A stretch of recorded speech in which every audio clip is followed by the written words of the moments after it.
A latest opinion poll shows President Emmanuel Macron's popularity, has plummeted in July to the lowest for a French president 2 months into his term.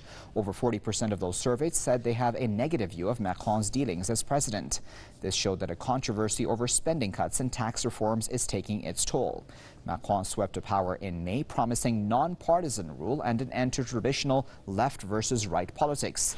He has had a tough time so far, marked by a public row over military spending cuts that led to the resignation of the head of the French armed forces. Macron's administration is also embroiled in other controversies linked to his tax and spending plans.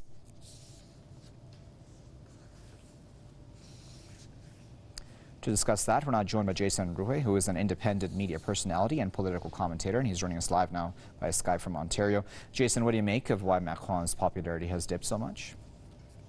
Well, I think the main thing lies with him promising to please both sides. It's hard to balance both a left and a right view. When you do one, you're going to upset people on the other.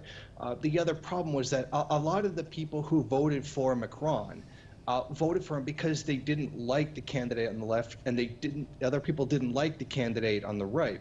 So the middle ground was where people went. But that in the end, that didn't satisfy people. There were people on the right that didn't want any of the left to go through, so they voted for Macron, but they were also displeased with their own rightist candidate. He promised to be a middle ground between the two groups, but then he did things from both sides. So both sides are now angry at him. And that's kind of the problem that you have when you try to go middle of the road and you try to please both sides, is that you end up alienating both of them. But I think the main problem with his presidency is the cuts that he has made to people's housing. Whether you're left or right, you still depend on that housing. And that's angered people to some great degree, which I'm sure probably angered the left more than the right.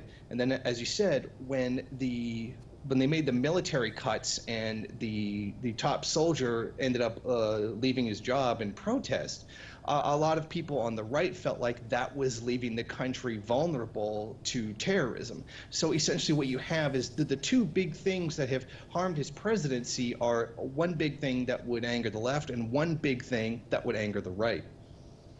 And Jason, we have about a minute left. I'm wondering, if we look back, we look at Sarkozy and Hollande and now Macron, and all three of them have been quite unpopular at some point in time in their tenures. Is France going through some sort of a vacuum or deficit of leadership, really?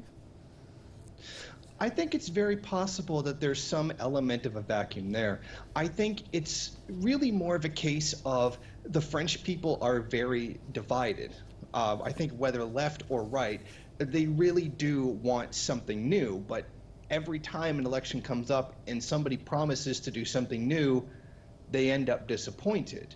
Particularly Hollande proclaimed to be a socialist, and then he put through entirely rightist policies, which not only did it anger a lot of people on the right because they opposed having a supposed socialist in power, but then he completely alienated the left by doing the opposite of what he really said he was going to do. So I think the population of France is very divided at the moment, and they're having a hard time finding a leadership that can adequately reflect that.